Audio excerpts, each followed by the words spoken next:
నమస్తే, నేను Roja. Welcome to Prime Debate. నీళ్లు, నిధులు, నియామకాలు తెలంగాణ ఉద్యమ పొలి కేకలివి. దశాబ్దాల అస్తిత్వ ఉద్యమంలో తొలిపోరు నీళ్ల కోసమే. ఆ జల ఆశయమే ఇప్పుడు అనేక జలాశయాలుగా అవతరించింది.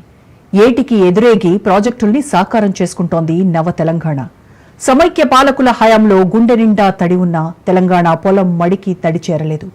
ఆరుతడి పంటలతో, అరకొర దిగుబడులతో బతుకు బేజారైన రైతన్నలు కంటి తడిని దాచుకోలేక, గుండె దడను కాచుకోలేక ఎన్నో గోసలు పడ్డారు. కష్టకాలాన్ని ధిక్కరించి ఇష్టమైన గమ్యానికి చేరిన తెలంగాణ భగీరథ స్వప్నాన్ని సాకారం చేసుకుంది.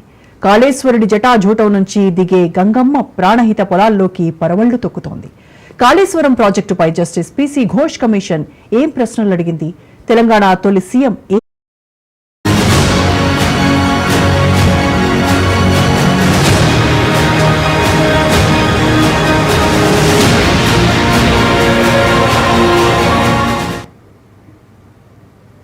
కాళేశ్వరం అంటే 3 బ్యారేజీలు, 15 రిజర్వాయర్లు, 19 సబ్ స్టేషన్లు, 21 పంప్ హౌస్లు, 203 కిలోమీటర్ల సొరంగాలు, 1531 కిలోమీటర్ల గ్రావిటీ కెనాల్స్, 141 టీఎంసీల స్టోరేజ్, 530 మీటర్ల ఎత్తుకు లిఫ్ట్, 240 టీఎంసీల నీటి వినియోగం. కాళేశ్వరం ప్రాజెక్టుకు ఎన్నో విశిష్టతలున్నాయి. కేసీఆర్ నాయకత్వంలోని తెలంగాణ సర్కార్ అహర్నిశలు పనిచేసింది. 2017 ఫిబ్రవరిలో కాళేశ్వరం సమగ్ర ప్రాజెక్టు నివేదికను కేంద్ర జల సంఘానికి సమర్పించింది. మొదటి అనుమతికి సాంకేతిక సలహా కమిటీకి మధ్యనున్న 8 నెలల్లోనే అంతర్రాష్ట్ర అనుమతి, అటవీ, పర్యావరణ, సాగు, ప్రణాళిక, ఇరిగేషన్ ప్లానింగ్ ఇలా అన్ని అనుమతులు లభించాయి. ఇంత భారీ ప్రాజెక్టుకు కేంద్ర జల సంఘం నుంచి అతి తక్కువ సమయంలో అన్ని అనుమతులు రావడం అరుదైన అంశం. అందుకే ప్రభుత్వ లక్ష్యానికి తగ్గట్టుగా కాంట్రాక్టర్లు పోటీపడి పనులు పూర్తి చేశారు. ఆధునిక యంత్రాలు తెప్పించడం, సాంకేతిక నిపుణులు, కూలీలను పూర్తి స్థాయిలో అందుబాటులో ఉంచడం, 3 షిఫ్టుల్లో పనులు చేయించడం ద్వారా కాళేశ్వరం ప్రాజెక్టును పూర్తి చేయగలిగారు.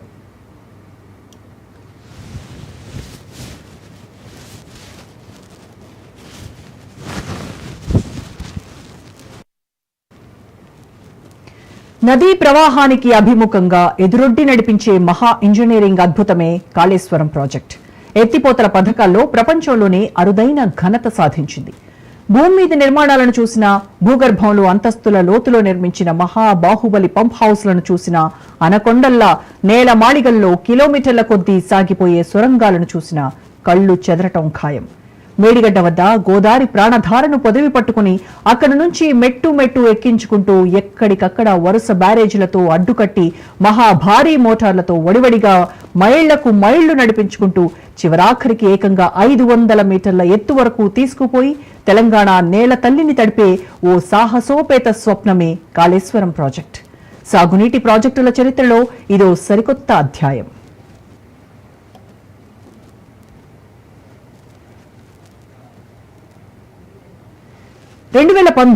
జూన్ 21 తెలంగాణ నేల పులకించిన రోజు. కృష్ణా, గోదావరి జీవనదులు పారుతున్న దశాబ్దాల తరబడి కరువు చీకట్లో మగ్గిపోయిన తెలంగాణ గడ్డ వెలుగుల వైపు ప్రస్థానాన్ని ప్రారంభించిన రోజు. కడలి వైపు పరుగులు పెడుతున్న గోదారమ్మను కాళేశ్వరం వద్ద ఒడిసిపట్టి లక్షలాది ఎకరాల మాగాణం బాధ్యత నీదే తల్లి అంటూ హారతి పట్టిన చారిత్రక ఘట్టానికి శ్రీకారం చుట్టిన రోజు. 6 దశాబ్దాల పాటు కరువు ఛాయలతో అల్లాడిన తెలంగాణ నేల తల్లి ధాన్య సిరులతో కళకళలాడింది. 3 ఏళ్లలోనే లక్షలాది ఎకరాలకు జీవం పోసే కాళేశ్వరం ప్రాజెక్టును నిర్మించి ప్రపంచానికే చుక్కానిగా మారింది తెలంగాణ. నాడు నింగి నుంచి గంగను భూమి మీదకు తెప్పించేందుకు భగీరథుడు తపస్సు చేశాడు. నేడు గోదావరి నీటిని పట్టి నిలిపి పుడమి తల్లి రుణం తీర్చుకునేందుకు విశ్వ ప్రయత్నమే జరిగింది. ఆ భగీరథ ప్రయత్నమే కాళేశ్వరం ప్రాజెక్టు.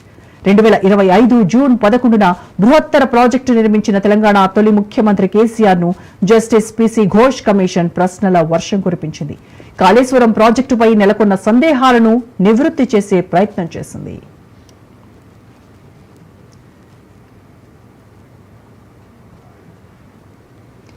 కాళేశ్వరం ప్రాజెక్టు ఓ ఎత్తిపోతల పరంపర. మేడిగడ్డ నుంచి అన్నారం, అన్నారం నుంచి సుందిళ్ల నుంచి ఎల్లంపల్లి, ఇలా కొండపోచమ్మ వరకు నీటిని వరుస బ్యారేజీలు, పంప్ హౌస్లతో ఎత్తిపోసుకుంటూ సుదూర తీరం తీసుకువెళ్లడం కాళేశ్వరం ప్రాజెక్టు మూల సూత్రం. మిడ్మానేరు నుంచి అనంతగిరి, రంగనాయక సాగర్ ద్వారా మల్లన్న సాగర్ వరకు వస్తాయి. మల్లన్న సాగర్ నుంచి ఒక కాలువ సింగూరు వైపు, ఇంకో కాలువ కొండపోచమ్మ, గంధమల, బస్వాపూర్ రిజర్వాయర్లకు నీటిని సరఫరా చేస్తోంది.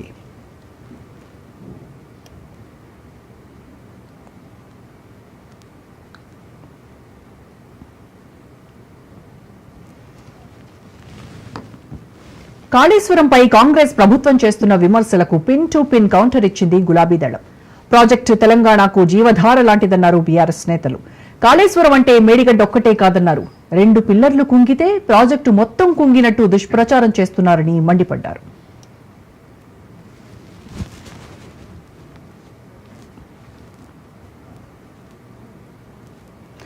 కాళేశ్వరం ప్రాజెక్టుపై చాలా మందికి చాలా అనుమానాలున్నాయి. సరే, రాజకీయ పార్టీలు వాళ్ళ విమర్శలు ప్రతి విమర్శలు చేసుకున్నప్పటికీ అసలు కాళేశ్వరం వల్ల రైతులకు ఒనగూరుతున్నటువంటి ప్రయోజనాలు ఏంటి, కాళేశ్వరం ప్రాజెక్టు డిజైనింగ్ కావచ్చు, వీటన్నిటికి సంబంధించి చాలా సందేహాలున్నాయి. మరి ఈ సందేహాలని ఈరోజు డిబేట్లో నివృత్తి చేసేందుకు ప్రొఫెసర్ చంద్రి రాఘవరెడ్డి గారు, సామాజిక శాస్త్ర విభాగం, హైదరాబాద్ సెంట్రల్ యూనివర్సిటీ నుంచి మనకు జూమ్ ద్వారా అందుబాటులో ఉన్నారు. Very good evening sir. Right, and అలాగే బండారు రామ్మోహన్ రావు గారు, ప్రముఖ రాజకీయ సామాజిక విశ్లేషకులు and senior journalist. Good evening sir. ముందుగా రాఘవరెడ్డి గారితో మాట్లాడారు. రాఘవరెడ్డి గారు, ఇప్పుడు రాజకీయంగా పార్టీలు విమర్శలు ప్రతి విమర్శలు, అది ప్రయోజనమని నిష్ప్రయోజనమని ఈ రకరకాల ఇవి చూస్తూ వచ్చాం. సరే, వాటన్నింటినీ వాళ్ళు కాసేపు పక్కన పెట్టి అసలు కాళేశ్వరం వల్ల ఉన్నటువంటి ప్రయోజనాలు ఏంటి అనేది మనం మేజర్గా ఫోకస్ చేద్దాం. అయితే మేడిగడ్డ బ్యారేజ్ అంటే కాళేశ్వరం ప్రాజెక్టు మొత్తానికి సంబంధించిందంటారా, లేదంటే అది కేవలం కాళేశ్వరం ప్రాజెక్టులో ఒక భాగంగానే అంటారా? ముఖ్యమైన విషయం అండి. ఇక్కడ ఉన్న మిత్రులు రామ్మోహన్ రావు గారికి, మిగతా ప్రేక్షకులకి నమస్కారం. కాళేశ్వరం ప్రాజెక్టు అనేది ఒక జనాలు ఎలా అర్థం చేసుకుంటున్నారంటే అదొక నాగార్జున సాగర్ ప్రాజెక్టు, లేకపోతే పోలవరం ప్రాజెక్టు, లేకపోతే శ్రీశైలం ప్రాజెక్టు అనే అపోహ ఉంది. మీరు అన్నట్టు కాళేశ్వరం ప్రాజెక్ట్ అనేది ఒక సమాహారం. దాంట్లో బ్యారేజీలు ఉన్నాయి, పంప్ హౌజులు ఉన్నాయి, కాలువలు ఉన్నాయి, రిజర్వాయర్లు ఉన్నాయి. సో ఇది ఒక నాగార్జున సాగర్ ప్రాజెక్ట్ ఏదైనా డ్యామేజ్ అయిందంటే అది నాగార్జున సాగర్ ప్రాజెక్ట్ డ్యామేజ్ అంటారు. అంటే ఆ సాగర్ ప్రాజెక్ట్ మొత్తం ఒక ఆపదలో ఉందని అర్థమవుతుంది. కానీ కాళేశ్వరం ప్రాజెక్ట్ అనేది ఒక ప్రాజెక్ట్ అనేది ఒక పేరు అలా తీసుకున్నారు. అది యాక్చువల్ గా చెప్పాలంటే వివిధ బ్యారేజీలు, వివిధ పంప్ హౌజులు, వివిధ రిజర్వాయర్ల సమూహం అని. సో ఇక్కడ జనాలు కూడా ఎలా ఆలోచిస్తున్నారంటే ప్రజలంతా కూడా ప్రాజెక్ట్ అనగానే ఈ ప్రాజెక్ట్ మొత్తం కూలిపోయిందన్న అపోహలో ఉన్నారు. సో అది మనం ముఖ్యంగా నివృత్తి చేయాల్సిన అవసరం ఉంటుంది. ముఖ్యంగా ఈ ఆలోచన, మేము చేసే ఆలోచన అంతా కూడా తెలంగాణ రైతుల దృష్టిలో పెట్టుకుని ఆలోచిస్తున్నాం. ఇది ఏ పార్టీకి సంబంధించింది కాదు, లేదా రాజకీయ ప్రయోజనాలు ఉద్దేశించి చేస్తున్న వాస్తవాల విశ్లేషణ కాదు ఇది. మనం తెలంగాణ రైతుల గురించి ఆలోచిస్తే దానికి చారిత్రక నేపథ్యం ఉంది. ఉమ్మడి ఆంధ్రప్రదేశ్ కాకముందు తెలంగాణ ప్రాంతం అనేది హైదరాబాద్ రాష్ట్రంలో ఉంది. హైదరాబాద్ రాష్ట్రంలో ఇప్పుడున్న మహారాష్ట్రలోని కొన్ని జిల్లాలు, కర్ణాటకలోని కొన్ని జిల్లాలు, అంటే ఇవన్నీ కృష్ణా గోదావరి పరివాహక ప్రాంతాలు హైదరాబాద్ రాష్ట్రంలోనే ఉన్నాయి. నిజాం రాజులు ఆ రోజుల్లోనే అనుకున్నారు ప్రాజెక్టులు కట్టాలి అనేసి. మన నిజాం సాగర్ ప్రాజెక్టే కానీ, లేదా నాగార్జున సాగర్ కూడా ఇంకా పైన కట్టాలనే ఉద్దేశంలో ఉండేవి. అప్పుడు అనుకున్నప్పుడు అవి మహారాష్ట్రలోని భాగం కానీ, కృష్ణా పరివాహక ప్రాంతమైన కర్ణాటక భాగం కానీ ఒక రాష్ట్రం సరిహద్దులో ఉండడం వల్ల ఎటువంటి అంతర్రాష్ట్ర సమస్యలు ఉత్పన్నం అయ్యేవి కావు. అంటే మన తెలంగాణ రాష్ట్రం ఏర్పడక ముందు ఆంధ్రప్రదేశ్ రాష్ట్రం అవతరించిన తర్వాత హైదరాబాద్ లో కొన్ని పార్ట్స్ మిగతా రాష్ట్రాలకు పోయిన తర్వాత అంతర్రాష్ట్ర సమస్యలు ఎక్కువైనాయి. సో దానివల్ల అదొక కారణంగా చూపెట్టి ఏ ప్రాజెక్ట్ కు శంకుస్థాపన కానీ, అంటే మన ప్లానింగ్ కానీ చేయలేకపోయారు. ఎందుకంటే మనకి ఆదిలాబాద్ లోనో లేకపోతే నిజామాబాద్ లోనో ఎస్ఆర్ఎస్పి కన్నా ఇంకా పైననో అటువంటి ప్రాజెక్టులు కట్టినట్టయితే మనకి నీళ్లు గ్రావిటీ ద్వారా వచ్చేవి. కానీ మనకి నీళ్లు అందుబాటు ప్రాణహిత ద్వారానే ఉందని మనకి వ్యాప్కో సంస్థ చెప్పింది, మిగతా ఇతర సంస్థలు, సెంట్రల్ వాటర్ కమిషన్ లాంటి సంస్థలు చెప్పాయి. ప్రాణహిత అయితేనే మనకి ఏడాదంతా నీళ్లు వస్తాయనే ఉద్దేశంతో మేడిగడ్డకి మార్చారు. సో ఇక్కడ ఏమవుతుందంటే ఈ చారిత్రక నేపథ్యం, భౌగోళిక స్వరూపం తెలంగాణది ఎత్తులో ఉండడం వల్ల, మళ్ళీ అంతర్రాష్ట్ర సమస్యలు, దీని వలన అసలు ఎటువంటి వివిధ ప్రభుత్వాలు ఎటువంటి దృష్టి పెట్టలేకపోయినాయి. దానివల్ల ఏమైందంటే తీవ్రంగా నష్టపోయింది తెలంగాణ రైతు సమాజం, తెలంగాణ రైతులు. ఒక విధంగా చెప్పాలంటే మనం ఒక దుర్భిక్ష ప్రాంతంగా గుర్తించబడింది. మనం 2014లో చూసుకున్నట్టయితే రాష్ట్రం ఏర్పడే సమయానికి 13 జిల్లాల్లో దాదాపు 11 జిల్లాలను కరువు పీడిత ప్రాంతాలుగా కరువు పీడిత జిల్లాలుగా గుర్తించింది గవర్నమెంట్ ఆఫ్ ఇండియా. కరెక్ట్. అంటే దుర్భిక్షం ఏ విధంగా ఉందో అర్థం చేసుకోవచ్చు. మనం చారిత్రకంగా మళ్ళీ చూసినట్టయితే కాకతీయ రాజుల కాలం నుంచి గొలుసు చెరువులు ఉన్నాయి. ఇక్కడ వరి పంట బాగా పండింది. మెదక్ అంటే మెతుకు సీమ అనేవాళ్ళు. నిజామాబాద్ జిల్లాలో వరి పంట బాగా పండేది. వరంగల్లో పంట పండేది. మంచి సారవంతమైన భూములు ఉన్నాయి. కానీ లేనిదల్లా ఒకటి ఏంటంటే నీళ్లు. ఆ నీళ్లు తెగడానికి ముఖ్యంగా అంటే లోపించింది ఏంటంటే రాజకీయ నేపథ్యం. ఇక్కడ తెలంగాణ రైతాంగం అసలు ఈ ప్రాజెక్టు నిర్మించిందే రైతుల ప్రయోజనాల కోసము, కొన్ని లక్షల ఎకరాలకు సాగునీరు అందించేటువంటి ప్రయత్నం కోసమే ఇది ప్రాజెక్టు రూపుదిద్దుకోబడింది కదా. అయితే అసలు ఒక డౌట్ ఏంటంటే తెలంగాణ రైతు సమాజానికి అసలు ఈ సాగునీటి వనరులపై కావచ్చు, ఈ ప్రాజెక్టు గురించి కావచ్చు, ఎంతవరకు అవగాహన ఉంది అనుకోవచ్చు? అది అంటే దురదృష్టవశాత్తు ఇంకా మనం అంటాం కదా సోయి అని, తెలంగాణలో ఒక సోయి అంటాం కదా, తెలంగాణ వర్డ్ లో సోయి అనేది, ఆ సోయి అనేది ఇంకా కలగటం లేదు. ఇప్పుడు ప్రాబ్లం ఏమైందంటే ఈ జనరేషన్ కి, ఇప్పుడున్న యువతకి నీళ్లు ఎంత ముఖ్యము అనేది వాళ్ళు అర్థం చేసుకోవాలి. ఇప్పుడు మా జనరేషన్ లో మేము మూట బావిల నుంచి, ఆయిల్ ఇంజన్ల నుంచి, ఎలక్ట్రిక్ పంప్ సెట్స్ నుంచి, బోర్వెల్స్ ఇవన్నీ చూసాం మేము. ఒక సామాన్య రైతు నీళ్ల కోసం ఎంత తండ్లాడేవాడు అనేది మేము కళ్ళారా చూసినాం. ఒక విధంగా చెప్పాలంటే తెలంగాణలో మన కేసీఆర్ గారు కూడా అనేవారు కదా, బోర్ల రామరెడ్డి అని నల్గొండ రైతు. బోర్లు వేసి ఆయన బోర్ల రామరెడ్డి పేరు వచ్చింది. అంటే 90s తర్వాత చూస్తే విపరీతమైన బోర్లు వేయడం మొదలు పెట్టారు. ప్రతి జిల్లాలో ప్రతి సమ్మర్, ప్రతి రబీ సీజన్ వచ్చిందంటే విపరీతమైన బోర్లకి మన రైతులు ఖర్చు పెట్టేవారు. ఒక బోర్ వేయడం కాదండి, బోర్ ద్వారా ఎలక్ట్రిక్ మోటార్ పెట్టాలి, ఇరిగేషన్ పైప్ లైన్ పెట్టాలి. ఇవన్నీ అయ్యేసరికి ఒక ఎకరం భారించాలంటే దాదాపు ₹1,00,000 ఖర్చు పెట్టాల్సిన పరిస్థితి వచ్చేది. అయితే ఈ జనరేషన్ యువతకి ఈ తన్లాడ అనేది తెలియదు వాళ్ళకి. నీళ్ళు అంటే నీళ్ళు వస్తున్నాయి, బోర్ వేయంగానే నీళ్ళు వస్తున్నాయి, బోర్ ఎండిపోయిందా ఇంకొక బోర్ వేసుకో. బట్ దానివల్ల ఎంత నష్టపోతున్నాం అనేది ఆలోచన లేకుండా పోయింది. అదే మనకి నీళ్లు ఉన్నట్టయితే, చెరువులో నీళ్లు ఉన్నట్టయితే మీ బోర్ ఎండిపోదు. చెరువులో నీళ్లు ఉన్నట్టయితే బోర్ ఎండిపోదు. బోర్ అనేవి ప్రతి సంవత్సరం పోస్తూనే ఉంటాయి. నీకు దాని మీద ఇన్వెస్ట్మెంట్ అవసరం లేదు. అంటే ₹1,00,000 నువ్వు సేవ్ చేసుకున్నట్టే. ఒక బోర్ వేయలేదంటే నువ్వు ₹1,00,000 దాకా దాదాపు ఆదాయం సమకూర్చినట్టే. ఆ ₹1,00,000 ఒక రైతు వేరే విధాలుగా ఉపయోగించవచ్చు. పిల్లల చదువుల కోసమో, లేకపోతే మంచి ఇల్లు కట్టుకోవడానికో, లేకపోతే స్టాండర్డ్ ఆఫ్ లివింగ్ పెరిగే అవకాశం ఉండేది. కానీ ఒక 1960s నుంచి 2010-15 దాకా, 15 ఎప్పుడైతే 16-19 నుంచి మనకి కాళేశ్వరం నీళ్ళు అందుతున్నాయో మనం క్లియర్ గా కనపడుతుంది మనకి ఒక విధమైన మార్పు అనేది. ఎక్కడ పోయినా పచ్చడి పొలాలు, పచ్చడి పొలాలకు అందించే నీళ్ళు ఎక్కడి నుంచి వస్తున్నాయి? వర్షాధారం ఏం కాదు కదా, వర్షం వల్లనే వర్షం వల్ల వచ్చిన నీళ్ళే కావాలి. ఈ నీళ్ళు అనేవి భూగర్భ జలాలు పెరిగినాయి. మనం వాగులు నింపుకున్నాము, అందరి కాడ చెరువులు నింపుకున్నాము. దానివల్ల వాటర్ టేబుల్ అనేది పెరిగింది. ఈ గణాంకాలు భారతీయ సంస్థలు కూడా చూపెట్టాయి, వాటర్ టేబుల్ తెలంగాణలో పెరిగింది అనేది. సో దానివల్ల నీళ్ల ప్రాబ్లం అనేది తొలగిపోయింది. అదేంటంటే ఒక ఇంపార్టెంట్ ఇంగ్రీడియంట్ మనకి వ్యవసాయానికి కావలసిన వాటిలో ప్రతి ఒక ముఖ్యమైన అంశము నీళ్ళు అనేవి ఒక క్లిష్టమైన వ్యవహారంగా మారలేదు. సో దానివల్ల ఏమవుతుందంటే చాలా మార్పు వచ్చింది. దానివల్ల యువతలో వ్యవసాయం అంటే ఆసక్తి పెరిగింది. వలసపోయిన వాళ్ళు కూడా మళ్ళీ వ్యవసాయానికి వచ్చారు. మన దిగుబడి పెరిగింది.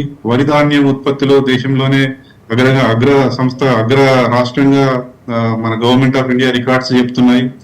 ప్రొక్యూర్మెంట్ ఎక్కువైంది. సో దీనివల్ల ట్రెమెండస్ మార్పు వచ్చింది. ఈ మార్పుని రైతులు గమనించి అర్థం చేసుకునే లోపే ఈ కాళేశ్వరం అనేది పిడుగొచ్చింది. అది ఒక అంటే అది ఎంత సడన్ గా అంటే ఒక ఎలక్షన్స్ కి కరెక్ట్ గా 3 నెలల ముందు స్టార్ట్ అయిపోయి ఆ తర్వాత దాన్ని పట్టుకొని ఇంకా మిగతా సోషల్ మీడియా ప్రచారం కానీ వివిధ మాధ్యమాల ద్వారా ఎంత ఎత్తున ప్రచారం తీసుకెళ్లారంటే మనల్ని మనమే నమ్మలేని పొజిషన్ లో తీసుకెళ్లారు అది. సో అది అంటే ఇప్పుడు రైతులు అర్థం చేసుకుంటున్నారు అది ఏమైంది, ఎందుకు ఇలా అయింది, ఇంకా ఇలా అయితే మరి నీళ్ళు ఎట్లా, ఇంకా రాబోయే సంవత్సరాల్లో నీళ్ళు ఎట్లా అనే ఆలోచన ఇప్పుడు రైతుల్లో రాఘవరెడ్డి గారు, నేను ఎందుకు అవగాహన గురించి అడిగాను అని అంటే, పోతిరెడ్డి ప్రాజెక్టు నీళ్లు దారి మళ్లిపోతున్నా కూడా అక్కడ కృష్ణా బేసిన్ రైతులు అక్కడ ఎవరిని కూడా నిలదీయలేకపోవడాన్ని మనం చూసాం. సో అందుకోసమని ఎంతవరకు అవగాహన ఉంది అనేది నేను అడిగాను. అది రైతులు స్వయంగా సంఘటితం కావాలంటే చాలా ఏమంటారు, వాళ్ళకి అవగాహన ఎక్కువ ఉండాలి. మనకి ఈ అవగాహన అనేది బయట వ్యక్తుల ద్వారా ప్రేరేపితమవుతూనే వచ్చే అవకాశం ఉంటుంది. ఇప్పుడు మనం 90s లో అలా చూసాం, నాగార్జున సాగర్ నుంచి నీళ్ళు వదలకపోతే కోస్తా రైతులు ఎలా ఉద్యమించేవాళ్ళు అంటే అక్కడ రైతు నాయకులు స్టార్ట్ అయ్యారు. రైతు నాయకులు పవర్ఫుల్ అయిపోయి మన మంత్రులను కానీ ప్రభుత్వాన్ని కానీ డిమాండ్ చేసేంత శక్తి వాళ్ళకు వచ్చింది. కానీ ఇక్కడ అవునండి, కావేరీ కూడా అంతే. ఇక్కడ అన్ఫార్చునేట్లీ మనకి హెరిటేజ్ అంటే మనకి హిస్టారికల్ గా చూస్తే మనము ఒకరి కనుసన్నల్లో మెరిగిన వాళ్ళం. మన రాజకీయ నాయకత్వం కూడా ఇప్పుడిప్పుడే దశాబ్ద కాలంగా మన కాలం మనం నిలబడుతున్నాం, మన పాలసీస్ మనం చేసుకోగలుగుతున్నాం. దాకా కూడా మన ప్రయారిటీస్ చాలా లీస్ట్ ఉండేవి కదా. సో దానివల్ల నాయకత్వం, రాజకీయ నాయకత్వం కూడా అంతగా ఎదగదు. అది నీళ్ళ విషయంలో కూడా ఈ ప్రజల్ని, రైతులని దానికి తగ్గట్టుగా మోటివేట్ చేయలేకపోయారు. ఇది ఒక రాజకీయ ప్రయోజనం కాకుండా రైతుల ప్రయోజనంగా భావించి ఎప్పుడైతే మన సివిల్ సొసైటీ ఆర్గనైజేషన్స్ అంటాం అవి కూడా టేకప్ చేసి ఇంటలెక్చువల్స్ మాట్లాడి, అంటే ఇప్పుడు అనంతపూర్ లో డిజర్టిఫికేషన్ అంటారు, అంటే ఎడారిగా మారుతున్నది అనేసి రకరకాల స్టడీస్ వచ్చాయి ఇక్కడ. సో అక్కడ పెద్ద ఎత్తున ఉద్యమాలు జరిగినాయి. సో దానివల్ల వాళ్ళు కొంచెం తీసుకెళ్లగలుగుతున్నారు ముందుకు అగ్రికల్చర్ అనేది. సో మన దగ్గర అట్లాంటి సివిల్ సొసైటీ ఎంగేజ్మెంట్ అంటారు. ఈ సంఘంలోని వివిధ శక్తులు, వివిధ వ్యక్తులు, ఇంటలెక్చువల్స్ వీళ్ళంతా కలిసి ఒక రాజకీయాలకు అతీతంగా రైతుల పక్షాన పోరాడాలి. అది వెల్కమ్ బ్యాక్. ఇక రామ్మోహన్ రావు గారితో మాట్లాడదాం. రామ్మోహన్ రావు గారు, అసలు కాళేశ్వరం ప్రాజెక్ట్ అనేది నిజంగా రైతుల పాలిట వరమా శాపమా? ఇన్ కేస్ అది నిజంగా వరం అయితే ఇప్పటి వరకు తెలంగాణలో ఉన్నటువంటి ఈ ప్రాజెక్టు ద్వారా సాగునీరు ఎంత శాతం అందింది, ఆయకట్టు ఎంత అందింది, అలాగే తెలంగాణలో ధాన్య ఉత్పత్తి పెరిగిందా, ఎంత పెరిగింది? మీ విశ్లేషణ ఏంటి దీనిపై? రోజా గారు, మీకు అలాగే రాఘవరెడ్డి గారికి అట్లాగే రాజ్ న్యూస్ ప్రేక్షకులు నమస్కారం. మీ ఇంట్రో ఎవరైతే మీరు చదివారో అది రాసిన వారికి నేను నమోవాకాలు అర్పిస్తున్నాను. ఎందుకంటే అద్భుతంగా రాశారు. అంటే మేము చెప్పలేని భావాలన్నీ కూడా అందులో నేను పిలిచాను. అలాగే పెద్ద రాఘవరెడ్డి గారు ఒక ప్రొఫెసర్ గా నిజంగా రాఘవరెడ్డి గారికి మిమ్మల్ని అభినందిస్తున్నాను. మీరు కృతజ్ఞతలు తెలియజేసుకున్నాను. నేను ఇప్పుడు గత కాళేశ్వరం గురించి పూర్తిగా టీఎంసీలు న్యూస్పేపర్ లో తేడా మాట్లాడుతుంటే నాకు చాలా ఆవేశం వస్తుంది. నిజంగా మీరు అద్భుతంగా ఒక్క 10 నిమిషాల లోపల 5-6 నిమిషాల్లో మొత్తం వివరించారు సార్. నేనైతే పూర్తిగా మీద ఒక అక్షరం ముక్క పోకుండా మీరు చెప్పిన మాట ఏకీపిస్తున్నాను. ఎందుకంటే గత వారం రోజులు రోజు పోరాడుతున్నాను. అయితే తెలియకుండా ఎందుకు మాట్లాడతారు మీరు? అసలు కాళేశ్వరం కూలిపోయింది, అయిపోయింది, 1,00,000 కోట్ల అవినీతి, 2 లక్షల అంటే నోటికి హద్దు లేదు. నేనన్నా 1,00,000 అంటే ఎన్ని సున్నాలు ఉంటాయి తెలుసా? బీఆర్ఎస్ వాళ్ళని పరిశీలిస్తున్నా, కాంగ్రెస్ వాళ్ళని, బీజేపీ వాళ్ళని పరిశీలిస్తున్నా. ఏమీ అవగాహన లేకుండా ప్రాజెక్ట్ ఎక్కడి నుంచి మొదలైంది, ఎక్కడి ఎండ్ అవుతుంది, 16 ప్యాకేజీలు ఏంటివి, దీనిలో ఉన్నది ఒక్కరు కూడా తెలుస్తలేదు సార్. మీరు ఏమనండి రాఘవరెడ్డి గారు, మీరు నాకు సరైన జోడి దొరికిండ్రు. నేను సంతోషపడుతున్నాను. అంటే తెలంగాణ ఆకాంక్షలు నీళ్లు, నిధులు, నియామకం. నేను నడిగడ్డ అంటే ఆ మహబూబ్ నడిగడ్డ కాదు, తెలంగాణ నడిగడ్డలో పుట్టినవాడిని. సిద్దిపేట, గజ్వేల్ మా ప్రాంతం, పెగ్నాపూర్లో ఉన్నవాడిని. నేను మొత్తం అంటే నీటి కష్టం తెలిసిన వాడు నీటి కష్టం అంటారు చూసిందా. నేను ఉమ్మడి ఆంధ్రప్రదేశ్ లోనే ఇచ్చంపల్లి ప్రాజెక్ట్ సందర్శించి ఇచ్చంపల్లి దగ్గర పోయినా. అప్పటి ఫ్రెంచ్ ఇంజనీర్ల సమాధానం కూడా మీకు తెలుసు, మీకు అక్కడ ఉన్నాయి, మీరు ఒక ప్రొఫెసర్ గా తెలుసు. అక్కడి నుంచి మొదలు పెడితే కింది నుంచి అంటే బాబ్లీ ప్రాజెక్ట్ నుంచి గోదావరి అంటే మనకు ఏదైతే పోలవరం దాకా పోలవరం కూడా 4 సార్లు వచ్చాను. నీటి కష్టం తెలిసిన వాడికి ఆంధ్రప్రదేశ్ తెలంగాణ నాకైతే ఏం లేదు, నీ రైతులు ఎక్కడేం కష్టలేదు. నాకు పట్టిసీమ ద్వారా నీళ్లు పోతుంటే నా రోమాన్ని దిక్కబడిచినాయి. అరే ఎంత మంచి ఆనందంగా ఈ నీళ్లు వాడిని లేకపోయాయని అనుకున్నాను నేను. అందుకని నేను ఏమంటున్నాను అంటే ఇవాళ నీళ్ల కష్టం తెలిసిన వాడికి నీటి కష్టం గురించి తెలుస్తుంది. కాళేశ్వరం ప్రాజెక్టు ఒక ప్రాజెక్టు కాదు. ఇంతకుముందు మనకు రోజా గారు చదివింది కానీ మీరు చెప్పింది కానీ చాలా సులభంగా చెప్పినారు. మీది నుంచి కిందాక వరుస క్రమం కూడా తెలియకుండా మాట్లాడుతున్నారు రాఘవరెడ్డి గారు. ఇవాళ ఈ వరుస క్రమం ఏందని కేవలం ఇవాళ ప్రాణజల చేయబడడానికి మార్చి చేశారు అని చాలా పెద్ద గందరగోళం చెప్తున్నారు. దానికి కారణం ఏంటంటే వాళ్ళ రాజకీయ పోరాటంలో కేసీఆర్ గారు ఏది చేసినా మంచిదే అనే దుర్మార్గం వాదించేవాళ్ళు ఉన్నారు, ఇటు పక్క ఏది చేసినా తప్పే అనే వాళ్ళు ఉన్నారు. కనుక ఆ రెండింటి పోరాటంలో ఆవుల పోట్లాటలో లేగదూడలాగా మనం నష్టపోతున్నాం. ఈ 16 నెలలుగా నాకు 1,00,000 ఎకరాల భూమి ఇవాళ ఎండిపోయింది. నేనే స్వయంగా రైతును, చిన్నకారు రైతును. 2 బోర్లు పావులకు 2 ఎకరాలకు 2 బోర్లు వేసిన మొత్తం ఒక్క చుక్క నీళ్ళు పడి అంటే 1/2 ఇంచ్ పడితే ఎక్కువ. ఎందుకైంది మరి? మొన్నదాకా మరి మా ఊళ్ళో బోర్లు వేస్తే మంచి నీళ్ళు పడ్డాయి కదా. ఎందుకు పడ్డాయి? కొండపోచమ్మ సాగర్ నింపుంటే మొన్నదాకా మల్లన సాగర్ నీళ్లు ఉండే లేవు. ఇప్పుడు లేకుండా పోయి ఒక్క చుక్క లేవు. ఇప్పుడు మీరు మన కొండపోచమ్మ సాగర్ నాకు మా ఊరికి 13 కిలోమీటర్ల దూరం ఉంటుంది రాఘవరెడ్డి గారు. 13 కిలోమీటర్ల దూరం ఉన్న మొత్తం తేలిపోతే మేము చిన్నప్పుడు సైకిళ్ళ మీద పోయినాయి, బస్సుల మీద పోయినాయి, ఆటోల మీద పోయిన రోడ్లన్నీ తేలిపోయినా చూసి వస్తున్నారు. మా భూములు ఇక్కడ ఉండే అని చెప్తున్నారు. గతంలో మనకు శ్రీరామ్ సాగర్ ప్రాజెక్ట్ ఎండిపోతే ఆ గుడి ఉండే అని చూసి వచ్చింది. అట్లాగే మల్లన సాగర్ కొంచెం నీళ్లు ఉన్నాయి, నింపారు మొన్న అది కూడా. అందుకనే ఈ ప్రాజెక్ట్ పరంపరను మీరు స్పష్టంగా రోజా గారు చదివిన దానిలో ఉంది, మీరు చెప్పిన దానిలో ఉంది. దాన్ని అర్థం చేసుకుంటే కాళేశ్వరం ప్రాజెక్టు దివి నుంచి భూమికి ఏమో ఆ భగీరథను తీసుకొచ్చారు. నేను వ్యక్తి ఆరాధన చేయను, కేసీఆర్ పార్టీతో సంబంధం లేదు, ఆయన కులం కానీ నాకు ప్రాంతం దానికో సంబంధం లేదు. కానీ ఏమంటున్నానంటే ఈ భగీరథ ప్రయత్నం అంటున్నాను ప్రభుత్వం ఒక్క మనిషికి అంటగట్టడానికి వీళ్ళే. భగీరథ ప్రయత్నం ద్వారా దివి నుంచి భూమికి అదొస్తే ఆ భగీరథ తీసుకొస్తే భూమి నుంచి దివికి అంటే కింది నుంచి పైకి తీసుకొచ్చిన సందర్భం అంటున్నాను. ఎన్ని ఎత్తిపోతాడు ఎంత ప్రాజెక్టు. ఇవాళ మనము గంగాళాలు ఏర్పాటు చేసుకోకపోతే చాలా మందికి మల్లన సాగర్ నది మీద ఉంది అనుకుంటున్నారు, కొండపోచమ్మ సాగర్ నది మీద ఉంది అనుకుంటున్నారు. అవగాహన లేకుండా మాట్లాడుతున్నారు. స్పష్టంగా చెప్తున్నాను, మీరు చాలా వివరంగా చెప్పారు. మనము ఎత్తిపోసి అంటే నీళ్లు మనకు రేపు నల్లాలు రావు, ఏం చేస్తాం సార్? రేపు నల్లా రాకపోతే ఉన్న ఇంట్లో బిందెలు, చెంబులు, బాతులు కూడా పట్టుకొని నింపుకుంటాం. లేకపోతే ట్యాంక్ ఒక చిన్న ట్యాంక్ కొట్టుకొని 500 లీటర్లు నింపుకుంటాం కదా. ఇది అంతే. మనకి నీళ్లు ఆ 90 రోజులలో ప్రవాహం ఉన్నప్పుడు ఆ నీళ్లను పైకి తీసుకొని ఆ పైకి వచ్చిన నీళ్లను మనం నింపుకోవడానికి 141 TMCల నీటి నిల్వ కోసం మనం ప్రయత్నం చేసినాం సంవత్సరంలో. అవి ఉన్నాయనుకోండి ఈ మొత్తం ప్రాంతం అంతా బాగుంటది కదా. ఇంకొకటి ఏంటంటే శ్రీరామ్ సాగర్ మొత్తం గోదావరి నది ఒకసారి చూడండి. మనకు పరకచెర్ల కృష్ణా మనకు ఇటుబాటు కృష్ణా నది ఉంది, నాకు సంబంధం లేదు, మనకు పక్కన పెట్టి మనకు పైన చూసుకొస్తే గోదావరి మీద శ్రీరామ్ సాగర్ తప్పితే తెలంగాణ ప్రాంతంలో ఒక్క ప్రాజెక్ట్ ఉన్నదా? లేదు కదా. మళ్ళీ ధవళేశ్వరే ఉండే ఆంధ్రలో లేకుండా మొన్నటి దాకా ఇవాళ పోలవరం కడుతున్నాడు, అద్భుతం అంటున్నాడు. పోలవరం మీద అభ్యంతరాలు ఉండే, మనకు అభ్యంతరాలు తీర్చారు. కానీ ఇంకా అభ్యంతరాలు ఉన్నాయి, అది కూడా. అందుకని ఒక్క ప్రాజెక్ట్ లేదు కదా. కానీ దేవాదుల సగంలో పూర్తి చేసిపోయింది. కానీ ఆ తర్వాత కాంగ్రెస్ పార్టీ ఉన్నప్పుడే ఆ ఎల్లంపల్లి 19.5 TMC సుమారు 20 TMC అది పూర్తి చేశారు. ఎల్లంపల్లి పూర్తి కావడం వల్ల మనకు హైదరాబాద్ కు మా ఊరి మీదకి నా భూమి కూడా పోయింది, ప్రజ్ఞాపూర్ మీదకి వెళ్ళి వస్తే ఆ నీళ్లు ఏవైతే వస్తున్నాయో ఇవాళ కృష్ణా నుంచి 3 పైప్ లైన్ల ద్వారా, గోదావరి నుంచి 1 పైప్ లైన్ ద్వారా మనం ఎల్లంపల్లి నుంచి నీళ్లు తాగులు చేసుకుంటున్నాం. అద్భుతమైన ప్రాజెక్టును ఇవాళ రాజకీయ వివాదంగా మార్చి ఏం చేశారంటే కుక్కను చంపాలంటే పిచ్చి కుక్క ముద్ర వేసే ప్రయత్నం చేస్తున్నారు చాలా మంది. మీరు ప్రొఫెసర్, నేను ఊహించలేదు ఇంత అద్భుతంగా చెప్తాను. నేను ప్రతి ఎందుకంటున్నానంటే నేనేమో అరుస్తున్నాను, అంటే అరవాల్సి వస్తుంది. అంటే మిగతా వాళ్ళకి ఏమీ దీని మీద అవగాహన లేకుండా మాట్లాడుతుంది. చాలా మంది పెద్ద పెద్ద వాళ్ళు వచ్చారు.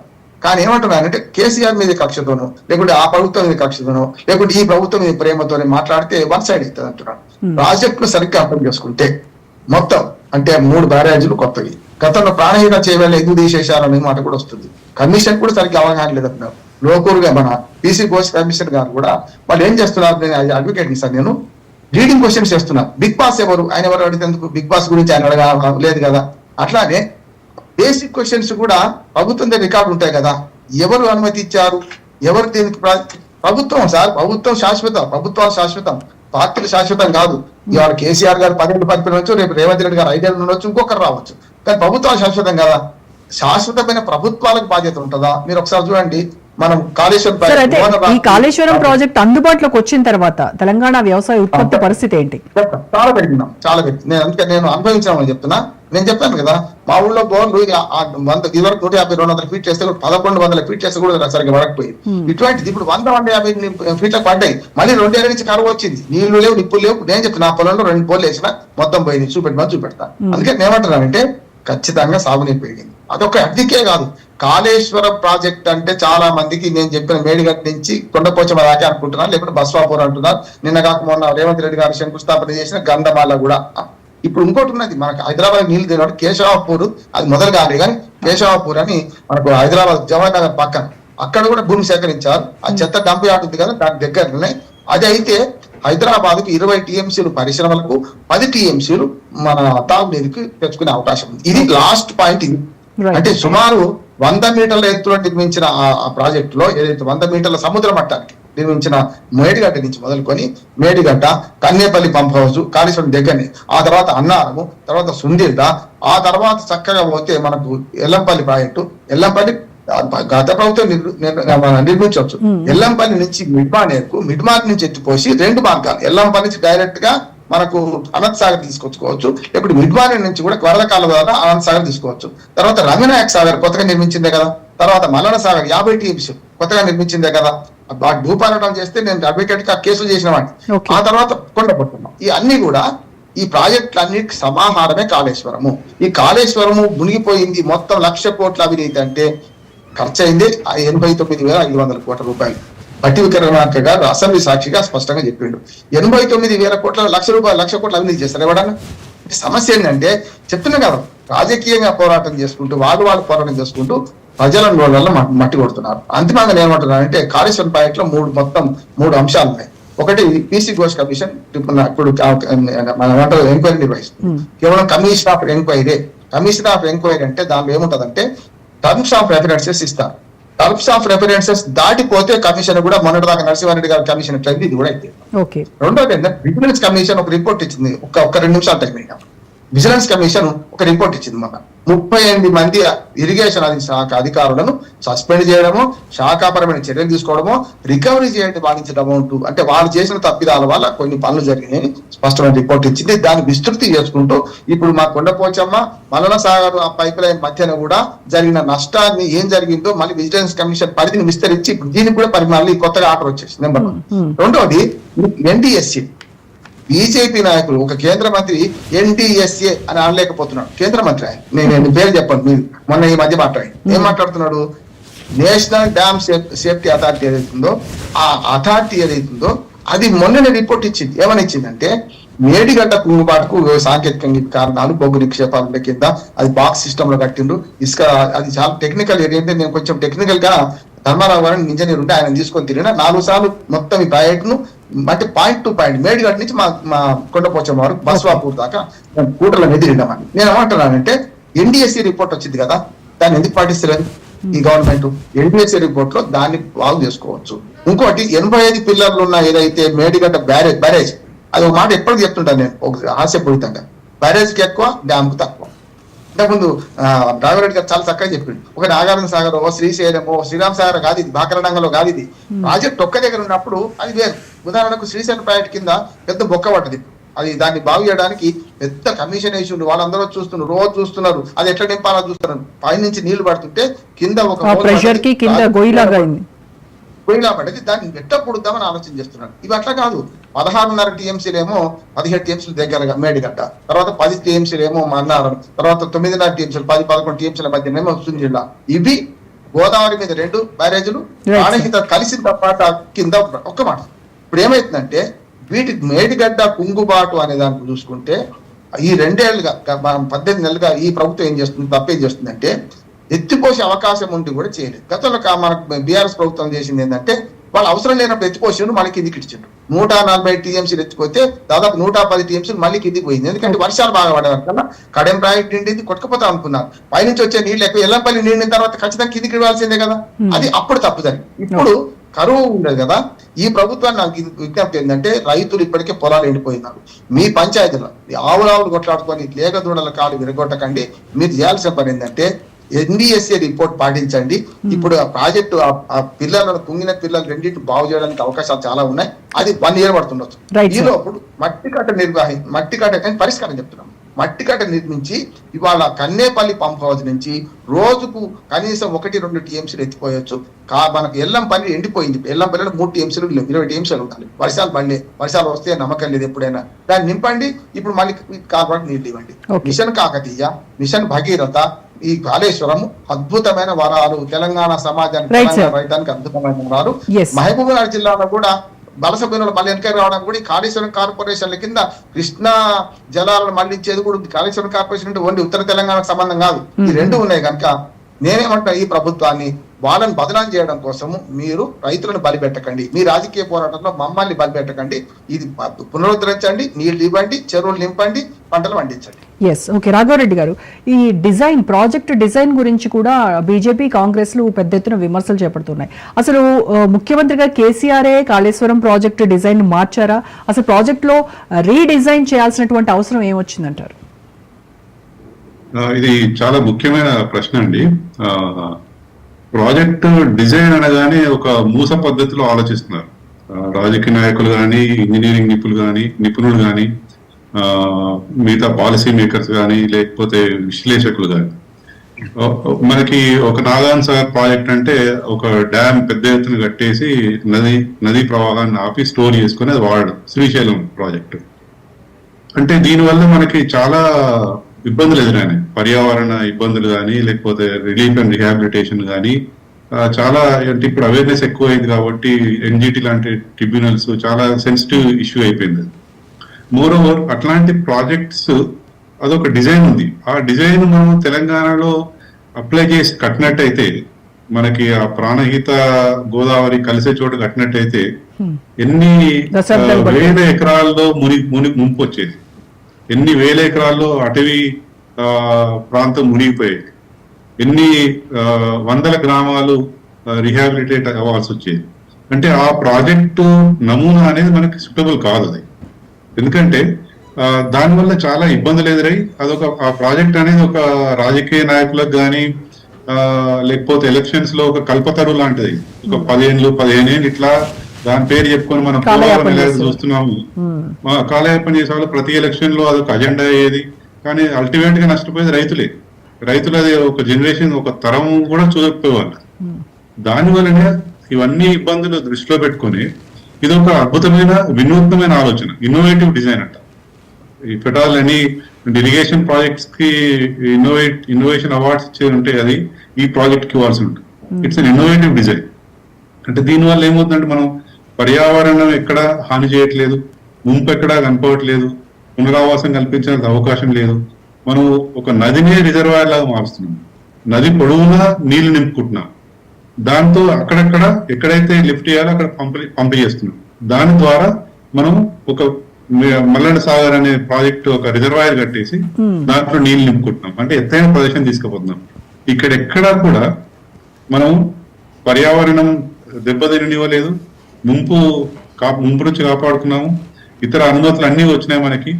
అదే మీరు శ్రీశైలం తీసుకోండి. శ్రీశైలం ఒకవేళ ఇప్పుడు కనుక ఆలోచించినట్టయితే దానికి పర్యావరణ అనుమతులు ఎవరు ఇచ్చేవాళ్ళు కాదు. చాలా డిఫికల్ట్ ఇప్పుడు. అంటే గ్లోబల్ లెవెల్లో ఇంటర్నేషనల్ లాస్ చాలా స్ట్రిక్ట్ ఉన్నాయి, forest laws and conservation laws. కానీ ఇప్పుడు ఏం చేస్తున్నాం మనం, శ్రీశైలం రిజర్వాయర్లో నీళ్లు నింపుకొని పోతిరెడ్డిపాడు ద్వారా రాయలసీమ ప్రాంతంలో రిజర్వాయర్లు కట్టుకుని అక్కడ నింపుకుంటున్నాం మనం. కానీ ఇక్కడ అలా కాదు. పర్యావరణానికి ఎటువంటి ఇబ్బంది కలగకుండా, అటవీ ప్రాంతం ముంపు కాకుండా నదిలోనే స్టోర్ చేసుకుంటూ, ఇన్ఫాక్ట్ షేక్ హ్యాండ్ బ్యారేజ్ అంటారు. అంటే ఒక బ్యారేజ్ నీళ్ళు ఉండగానే ఇంకొక బ్యారేజ్ తగులుతాయి. దానివల్ల ఒక 30-40 కిలోమీటర్ల ద్వారా 30-40 కిలోమీటర్ల దూరం కూడా ఎప్పుడు నిండుగా ఉంటుంది గోదావరి నది అనేది. దానివల్ల అక్కడ చుట్టుపక్కల ఉన్న గ్రామాలు, నదులు, ఒర్రెలు, వాగులు చిన్న చిన్నవి ఉంటాయి కదండి, దాంట్లో కూడా బ్యాక్ వాటర్ వెళ్ళిపోతుంది. దానివల్ల వాటర్ అనేది రీఛార్జ్ అవుతుంది. అక్కడ ఉన్న గ్రామాల్లో వాళ్ళకి చేపల పెంపకం కానీ మిగతా కుల వృత్తుల మీద ఆధారపడే వాళ్ళకి కూడా చాలా ఉపయోగమైంది. సో ఇది ఒక డిజైన్ అనేది మనము నిర్ణయించుకోవాలి, అంతేగాని ఎవరో ఇచ్చిన డిజైన్, దీన్ని ఏమంటారు లీనియర్ అండర్స్టాండింగ్ అంటారు, అంటే మూస పద్ధతిలో ఆలోచించడం. దానివల్ల పర్యావరణానికి ఎక్కువ డ్యామేజ్ కలిగేది, ఆ ప్రాజెక్ట్ ముందుకు పోయేది కాదు, దానివల్ల ఎక్కువ కాస్ట్ అయ్యేది, అంటే ఎక్కువ రోజులు కూడా పట్టేది. అది ఎన్ని శతాబ్దాలు పట్టేదో దశాబ్దాలు పట్టేదో మనకు అర్థం కాదు. అంటే రైతు ప్రయోజనాలు ఇమ్మీడియట్ గా మనకి 5 ఏళ్లలో ఏ ప్రాజెక్ట్ కట్టగలిగి నీళ్లు తీసుకోగలుగుతాం అన్న ఆలోచనతో డిజైన్ చేసిన ప్రాజెక్ట్ ఇది. అంటే ఈ డిజైన్ లో రాజకీయ ప్రయోజనాలు లేవు, మనకి స్పష్టంగా అర్థమవుతుంది. ఈ ప్రాజెక్ట్ కడితే నేను రాజకీయంగా లబ్ధి పడతాననుకుంటే ఈ ప్రాజెక్ట్ ని ఇంకొక 20 ఏళ్ళు పొడిగించేవాళ్ళు. అలా కాకుండా ఎంత తొందరగా వీలైతే, ఎందుకంటే దాదాపు 40 ఏళ్ళు గోసపడ్డ రైతులు నీళ్లు కావాలి తెలంగాణకి, నీళ్లు ఇస్తే వాళ్ళు అద్భుతమైన పంట పండిస్తారు. అది చూసి చేసి చూపెట్టారు తెలంగాణ రైతులు, చేసి చూపెట్టారు. అది ఆశ్చర్యపడింది భారత ప్రభుత్వం, ఆశ్చర్యపడింది. కాకపోతే అక్కడ ఉన్న పెద్దలు వాళ్ళు ఏమంటారు, కళ్ళు మూసుకొని వాళ్ళు కళ్ళుండి చూడలేకపోతున్నారు వాళ్ళది. కానీ ఫ్యాక్ట్ అది, మనకి గణాంకాలు చెప్తున్నాయి. ప్రొక్యూర్మెంట్, ప్యాడీ ప్రొక్యూర్మెంట్ అట్లా అన్నిట్లలో గణాంకాలు చెప్తున్నాయి. ఇది హైలైట్ అయిపోయింది, దేశంలోనే హైలైట్ అయిపోయింది. అంటే దేశమే అబ్బురపడేలా మన రైతులు కృషి చేసి పండించగలుగుతున్నాయి. అంటే ఇక్కడ రైతు ప్రయోజనాలు ఇంత తొందరగా వీలైతే అంత తొందరగా గోదావరి నీళ్ళని మనం వాడుకోగలము. దానికి ఉన్న డిజైన్లు ఏంటి అంటే, దీనికి ఇదొక బ్రహ్మాండమైన ఆలోచన. ఇన్ఫాక్ట్ ఈ ఆలోచన తీసుకొని భారత ప్రభుత్వం కూడా వివిధ ప్రాంతాల్లో ఇట్లాంటి బ్యారేజ్ నిర్మించి లిఫ్ట్ ఇరిగేషన్ ద్వారా నీళ్లు అందించే అవకాశానికి మనకు ఒక నమూనా మనం చూపెట్టాం, దేశానికి చూపెట్టాం, ప్రపంచానికి కూడా చూపెట్టాం. అయితే మీలాంటి నిపుణులు దీన్ని అద్భుతం అని చెప్తున్నారు. At the same time BRS వాళ్ళు కూడా ఇది ఇంజనీరింగ్ వండర్ అంటున్నారు. సరే, విమర్శించే వాళ్ళు ఇంజనీరింగ్ బ్లండర్ అంటూ ఉన్నారు. అయితే ఈ ప్రాజెక్ట్ కి ఏమైనా ప్రశంసలు, అవార్డ్స్ కానీ అట్లాంటివి ఏమైనా వచ్చాయా? చాలా వచ్చినాయండి, నా దగ్గర డేటా లేదు కానీ చాలా వచ్చినాయి. బట్ అన్ఫార్చునేట్లీ ఏమైందంటే అది పెద్దగా హైలైట్ అవ్వలేదు.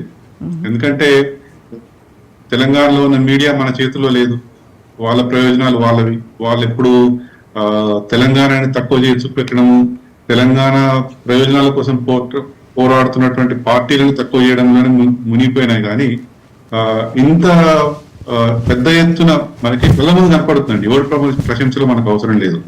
మీరు తెలంగాణ రాష్ట్ర వ్యాప్తంగా మీరు ఎక్కడైనా తిరగండి, ఇప్పుడు ఎలా అయిందంటే పరిస్థితి, రబీ సీజన్ లో కానీ ఖరీఫ్ లో కానీ వడ్లు ఆరబోసుకోవడానికి జాగ లేకుండా పోతుంది. అది ఫ్యాక్ట్, అది ఇట్స్ ఏ ఫ్యాక్ట్. అది అంటే అంత పెద్ద ఎత్తున పండిస్తున్నారు పంట అనేది, వరి పంట అనేది. సో ఒక రైతు ముఖంలో ఆనందం కనపడితే దానికన్నా పెద్ద అవార్డు ఇంకేది అవసరం లేదు మనకి. దాంట్లో కొంచెం అంటే మనం హైలైట్ చేయడంలో కానీ ఒక మంచి సామాజిక పరిశోధనలు, అంటే ఇది ఏ విధంగా ఉపయోగపడింది, రైతులు ఏ విధంగా బాగుపడ్డారు, గ్రామీణ ఆర్థిక వ్యవస్థ ఎంత బలోపేతమైంది. ఇది కాళేశ్వరం అనేది మనకు రైతు ప్రయోజనాలే కాదండి. మనం ఇప్పుడు నాగార్జున కట్టక ముందు మన గుంటూరు, కృష్ణా జిల్లాలు ఎలా ఉండేవి, నాగార్జున కట్టిన తర్వాత ఎలా ఉన్నాయి. ఫర్ ఎగ్జాంపుల్ గుంటూరు, తెనాలి, రేపల్లె చూసుకున్న ప్రాంతాలు, బాపట్ల లాంటి ప్రాంతాలు చూసుకున్నట్టయితే నాగార్జున కట్టక ముందు ఎలా ఉన్నాయి, కట్టిన తర్వాత ఎలా ఉంది. అంటే ఒక రైతులే ప్రయోజనం పొందలేదు, రైతుల ద్వారా ఇతర వ్యక్తులు కూడా ప్రయోజనం పొందారు.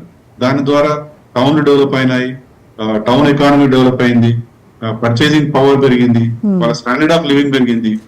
అంటే మేము ఇది ఎప్పుడు ఆలోచిస్తుంటాం, ఒక తెలంగాణ పేదరికంలో ఉన్న తెలంగాణ కుటుంబం ఆంధ్రాలో ఉన్న పేదరికంలో ఉన్న కుటుంబంతో పోలిస్తే చాలా స్టాండర్డ్ ఆఫ్ లివింగ్ మన తెలంగాణ చాలా తక్కువ.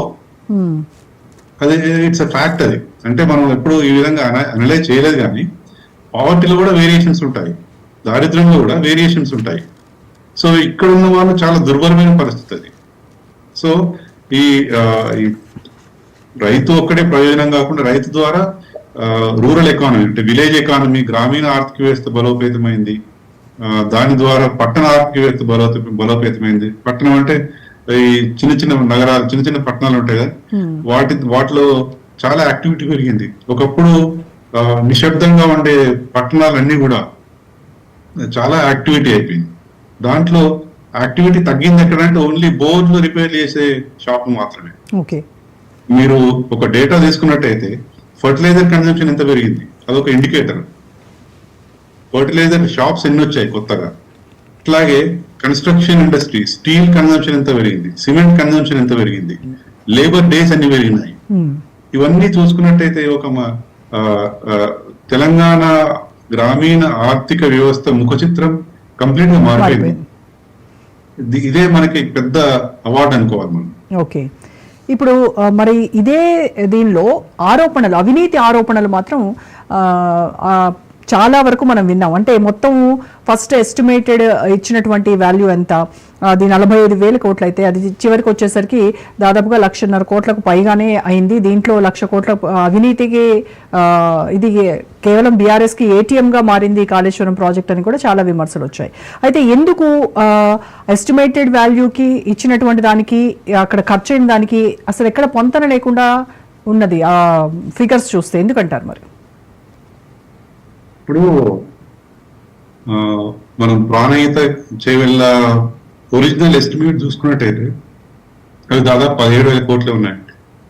కానీ మనం యార్డ్ స్టిక్ ఏం తీసుకుంటున్నాం, 40,000 crores అనేది తీసుకుంటున్నాం, 40,000 కోట్లనే తీసుకుంటున్నాం. కానీ 17,000 నుంచి 40,000 ఎందుకు పెరిగినాయి? అది కాంగ్రెస్ గవర్నమెంట్ లోనే, అంతకుముందు గవర్నమెంట్ లోనే కాస్ట్ ఎస్కలేషన్ ఎందుకైంది? ఇంకొక విషయం, ఏ ప్రాజెక్ట్ లో ఎస్కలేషన్ కావాలని చెప్పండి. మనం ఒక ఇల్లు కడదాం అనుకుంటే దాదాపు 20 లక్షలతో ఇల్లు మొదలు పెట్టాలనుకుంటే ఇల్లు అయ్యేసరికి మనకు దాదాపు 30 లక్షలు అవుతుంది, 40 లక్షలు అవుతుంది. ఒక సింపుల్ అనాలిసిస్. అట్లాగే దేశంలో ఏ ప్రాజెక్టు, వెదర్ ఇట్ అంటే ఇరిగేషన్ ప్రాజెక్ట్ కానివ్వండి, ఒక రోడ్ ప్రాజెక్ట్, ఒక రోడ్డు వేయాలంటున్నా కూడా ఆ ఎస్కలేషన్స్ అవుతుంటాయి. అంటే పరిస్థితుల ప్రభావం వల్ల, దాంట్లో ఇంకా కొన్ని అడిషన్స్ చేయడం వల్ల, ఇంకా కొన్ని ఉపయోగాలు దాంట్లో ఇంక్లూడ్ చేయడం వల్ల సో ఎస్కలేషన్ అనేది అవుతుంటుంది. అట్లాగే అది జనరల్ గా ఈ ఎస్కలేషన్ అనేది కూడా మీద చీకట్లో రాత్రికి రాత్రి కూర్చొని మార్చినవి కాదు. రివైజ్డ్ ఎస్టిమేట్స్ ఏవైతే ఉన్నాయో వాటిని సమర్పించలేదు అన్నటువంటి విమర్శ కూడా ఉంది. అది సమర్పించకుండా ఎలా ఉంటుందండి? మన క్యాగ్ లాంటి సంస్థలు ఉన్నాయి, ఫైనాన్స్ మినిస్ట్రీ ఆఫ్ ఫైనాన్స్. దాన్ని ఇంకా ముఖ్యంగా చెప్పాలంటే నాకున్న లిమిటెడ్ పరిజ్ఞానం దీంట్లో, బ్యాంకులు లోన్లు ఎలా ఇస్తాయండి ఈ అప్రూవల్స్ లేకపోతే? అప్రూవల్స్ అన్ని అంటే సిస్టమేటిక్ గా ఉండడం వల్లే మనకి ఫైనాన్షియల్స్ కానీ ఫైనాన్షియల్ ఇన్స్టిట్యూషన్స్ కానీ దాన్ని ఇన్వెస్ట్ చేయడానికి ఇంట్రెస్ట్ చూపెడతాయి. సో అలా కాకుండా రాత్రికి రాత్రి కమిషన్ల కోసం ఎక్కువ చేసుకోవడం అనేది జరగదు. ఇప్పుడున్న వ్యవస్థలో, ఒక డెమోక్రటిక్ సిస్టమ్ లో అట్లాంటివి జరిగే అవకాశం లేదు. అది ఒక దుష్ప్రచారంగా మాత్రమే చూడాలి. ఎందుకంటే మనకి ప్రాజెక్ట్ కాస్ట్ అనేది వాళ్ళు ఏ విధంగా చేశారు, డిపిఆర్లు కానీ లేకపోతే ప్రాజెక్ట్ కాస్ట్ ప్రిపేర్ చేయడం కానీ, కొన్నిసార్లు వివిధ పరిస్థితుల వల్ల, లోకల్ పరిస్థితుల వల్ల కాస్ట్ ఎస్కలేషన్ అవ్వచ్చు, లేకపోతే ఇన్ఫ్లేషన్ వల్ల అవుతుండొచ్చు. మనం ఇంకొకటి ఆలోచించాలి ఏంటంటే, అదే ఈ కాళేశ్వరం ప్రాజెక్ట్ ని 3 ఏళ్లలో 4 ఏళ్లలో పూర్తి చేయలేకపోతే దాదాపు 80-90% పూర్తయింది. ఒకవేళ ఇదే కనుక 15 ఏళ్ళు చేసినట్టయితే ఎంత ఎస్కలేట్ అయిందో ఆలోచించండి. ఆ భారం అంతా ప్రజల మీద పడేది కదా. అది దాదాపు 2 లక్షలు కాదు 3 లక్షల కోట్లకైనా పోయేది.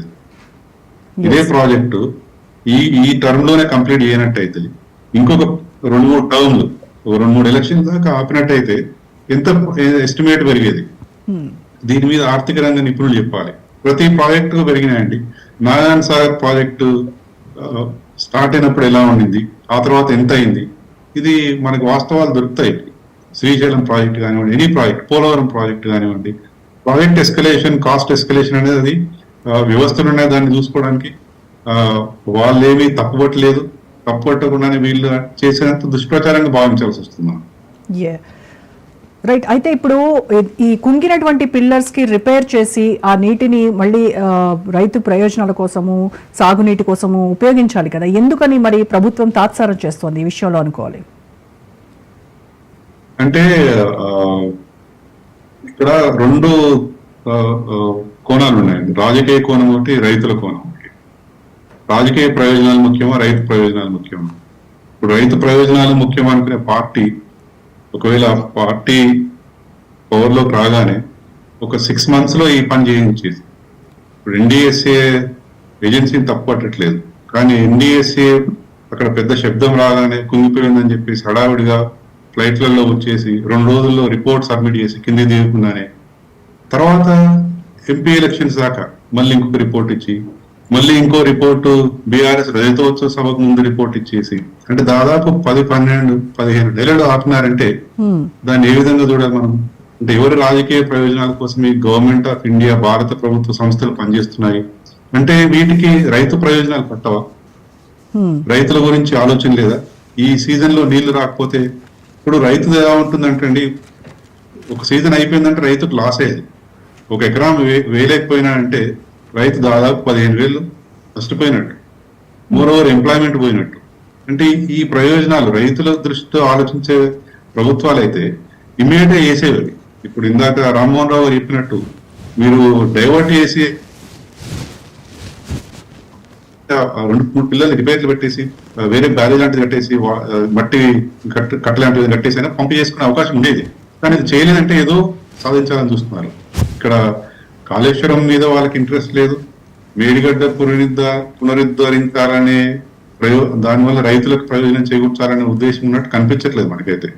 ఎందుకంటే రైతు ప్రయోజనాలు ముఖ్యమనుకున్నది అయితే కట్నూలు ఎవరైనా సరే పెండింగ్ ఎంక్వైరీ అంటాం, అది ఎంక్వైరీ జరగనియండి.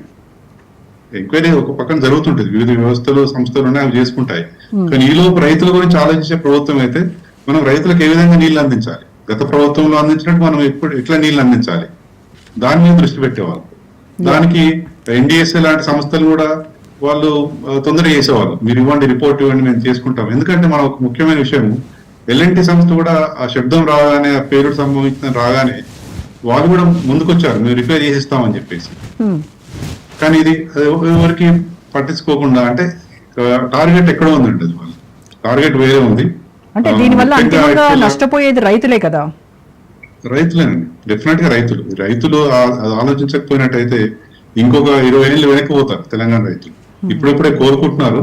ఇంకా చైతన్యం రాకపోయినట్టయితే చెప్పుడు మాటలు విని ఎవడో చెప్పినాడు అని చెప్పేసి, ఈ చెప్పిన వాళ్ళు కూడా ఎవడో పెద్ద ఎక్స్పర్ట్స్ కాదండి. ఊర్లలో కూర్చొని కొంతమంది ఉంటారు, వాళ్ళు చెప్పే మాటలు విని అదే నిజం అనుకొని, లేదా సోషల్ మీడియాలో వచ్చిన వార్తలు నిజం అనుకొని, అంటే వాళ్ళకి ఏ విధంగా నష్టపోతున్నారో అనలైజ్ చేసుకోలేకపోతే చాలా కష్టం. లేదు, వాళ్ళ ప్రయోజనాలు వాళ్ళు కాపాడుకోవాలి.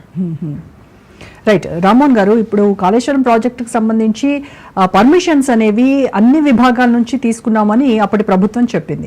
అయితే అయినప్పటికీ కూడాను కేంద్ర రాష్ట్రాల నుంచి పర్మిషన్స్ ఉన్నప్పటికీ కూడాను కొన్ని విమర్శలు అయితే ఉన్నాయి. అంటే ఏమైనా జల విభజనకి సంబంధించి నిబంధనలు ఏమైనా ఉల్లంఘించడం ఏమైనా జరిగిందా దీంట్లో? ఏమి సార్ నా ఉద్దేశం అంటే ముంజేది కంకడానికి అర్థం ఎందుకన్నట్టు, ప్రతి పర్మిషన్ లెటర్ సిడబ్ల్యూసి అంటే సిడబ్ల్యూసి కళ్ళు మూసుకున్నట్టు సిడబ్ల్యూసి ఇచ్చింది, ఎన్డీఎస్ఏ రిపోర్ట్ కూడా ఇచ్చిండ్రు, పర్యావరణ అనుమతులు కూడా వచ్చినాయి. వీళ్ళని తొందరగా తీసుకురావడానికి చాలా ప్రయత్నం చేసింది. ఇంతకుముందు రాఘవరెడ్డి గారిని పూర్తిగా చూపిస్తున్నాం, ఇంకా 10 నిమిషాలు ఆయన మా వారితో మాట్లాడించిన నాకు అభ్యంతరం నేను మాట్లాడాల్సిన అవసరమే లేదంటున్నాను. ప్రతి అంశాన్ని గత మొత్తం ప్రాజెక్టు మీద ప్రతిసారి నేను మాట్లాడుతున్న సందర్భాన్ని మొత్తం ఆయన చాలా విశదంగా ఆవేశం లేకుండా చెప్పారంటున్నారు. ప్రతిదానికి కూడా ఎక్సలేషన్ అమౌంట్ ఏదైతుంది, బ్యాంకులు అప్పు ఎందుకు ఇచ్చినాయి, కార్పొరేషన్ ఏమిటి, కార్పొరేషన్ రూల్స్ ఏమిటి, ఒక ఇల్లు కట్టుకుందామని పర్మిషన్ మన బ్యాంకు లోన్ పోతే వాడు 12 అడుగుతాడు, ఇంటి మన జాగా నుంచి మొదలుపెట్టి అన్ని అడుగుతాడు కదా, అటువంటిది మరి ఎందుకు సాధ్యం కాలేదు? అందుకనే ఇవన్నీ కూడా ఇంకొక ఇప్పుడు దాన్ని పూర్తిగా వార్తలు ఏకీపించుకుంటూనే ఇప్పుడు కాళేశ్వరం ప్రాజెక్టును అదిగో పులి ఇదిగో తోక అంటున్నారు. ఇది కరెక్ట్ కాదు. ప్రాజెక్టు విఫలమైందని, కుప్పగూలిందని దుర్మార్గ ప్రచారం చేసి రైతుల ప్రయోజనాలను ఈ ప్రభుత్వం నష్టం చేస్తుంది. ఇప్పటికీ 18 నెలలుగా మౌన ప్రేక్షక పాత్ర వహిస్తాం, ఏం కాకపోతున్నాయి. కానీ బదనాలు చేస్తూ కుక్కను చంపాలంటే పిచ్చి కుక్కను ముద్ర వేసే ప్రయత్నం చేస్తుంది. రాఘవరెడ్డి గారు చెప్పిన ప్రతి అంశాన్ని కూడా మనం నిజంగా చెప్పాలంటే ఇంకోసారి చాలా విషయాలు వార్తను మనం వినాలంటున్నాను. ఇది ఒక ప్రమాదాన్ని నేను చెప్పి ముగిస్తాను. ఇవాళ 960 టీఎంసీలు గోదావరి నది జిల్లాలో మనం వాడుకోవడానికి బచావతి ట్రిబ్యునల్ ఎన్నడూ అనుమతి ఇచ్చింది.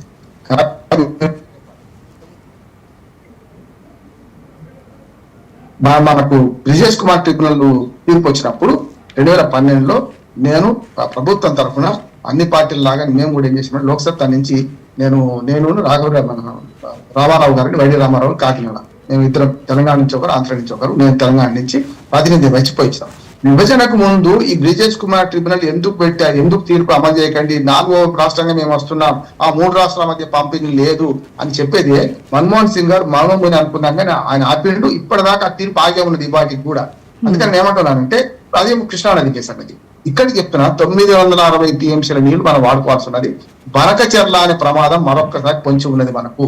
బనకచెర్ల మీద కిషన్ రెడ్డి గారు మాకు ఇంకా చేరలేదని మీనమేషాలు లెక్కిస్తున్నారు. నిన్ననే చంద్రబాబు నాయుడు గారి ఇంట్లో ఇచ్చిన వచ్చాను. నేను ఏమంటున్నాను, తినడం గురించి మాట్లాడొద్దు అనుకుంటున్నాను, తప్పనిసరి మాట్లాడవచ్చు.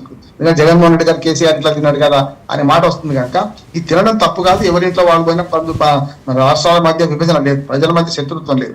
కానీ బనకచెర్ల పేరు మీద అన్ని అనుమతుల కోసం ప్రయత్నాలు చేస్తుంటే రేపు ప్రాజెక్టు మనకు కేటాయించిన తెలంగాణ కేటాయించిన 960 TMCలకు అనుమతులు ఇచ్చి ఆ తర్వాత ఏం చేసుకున్నా అభ్యంతరం లేదు. ఇప్పుడు మిగులు జనాలు అంటూ ఉండవు. ఇప్పుడు కరువు కాలంలో కూడా 1000 TMCలు పోతున్నాయి, నేను కాదంటలేదు. గోదావరి జలాలు కింద కలుస్తున్నాయి. కానీ మంచినీళ్ళు ఉప్పు నీళ్ళు కలగకపోతే మళ్ళీ కష్టమే. సహజ వనరులను మనం ఎంత వాడుకొని అంతే వాడుకోవాలి. అట్లాని పోలవరం నుంచి ఇప్పటికే పట్టిసీమ ద్వారా ఏదైతే కృష్ణా నది పరివాహక ప్రాంతాలు మార్చిండ్రో దానివల్ల 85 TMCలు మనకు మిగులు జలాలను రివర్ ట్రాన్స్ఫర్ లో మహారాష్ట్ర, కర్ణాటక, తెలంగాణకు పంచాల్సి ఉండే. తెలంగాణకు 40 TMC నీళ్ళు రావాలి. ఇప్పటికీ దాని మీద అస్పిరెంట్స్ ఇస్తలేదు గవర్నమెంట్. కేంద్ర ప్రభుత్వం చోద్యం చూస్తున్నది. పూర్తి జలవనరులన్నీ కూడా కేంద్ర ప్రభుత్వం ఆధీనంలో ఉంటాయి. ఇది జాతీయ జలవనరుల సంపద. దీన్ని రాష్ట్రాల మధ్య తంపు పెట్టి కొట్లాట పెట్టి 2 రాష్ట్రాల మధ్యన భూకంపం సృష్టించి ఇవి చేసే ప్రయత్నం చేస్తున్నారు. ఇప్పటికైనా సరే కేంద్ర ప్రభుత్వం 2 విషయాలు చేయాలి. ఒకటి, బనకచెర్ల ప్రాజెక్టు సంగతి తేల్చాలి. అది ఇల్లీగల్ అంటున్నాను.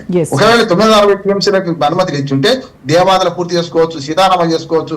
మనకు మేడిగడ్డ కింద కూడా ఉన్నాయమ్మా రోజా గారు. ఇవన్నీ కూడా పూర్తి చేసే క్రమం చేసుకుంటే ఎవరి నీళ్లను వాళ్ళు సెక్యూర్ చేయండి. 2 రాష్ట్రాల మధ్యన జల పంచాయతీ తీర్చండి. ఎన్ని రోజులు తీర్చారో పిల్ల పేరు పిట్ట తీర్చింది, పిట్ట పేరు పిల్లి తీర్చింది అన్నట్టు వీళ్ళు కోతి అంటే మర్కట న్యాయం చేస్తున్నారు. కేంద్ర ప్రభుత్వంతో పాటు 2 జాతీయ పార్టీలు తెలంగాణకు అన్యాయం చేస్తున్నారు. Right sir, thank you so much Raghavareddy గారు, బండారు రామ్మోహన్ రావు గారు. థ్యాంక్ యూ అండి. ఇది వాళ్ళ special debate. Stay tune to Raj news.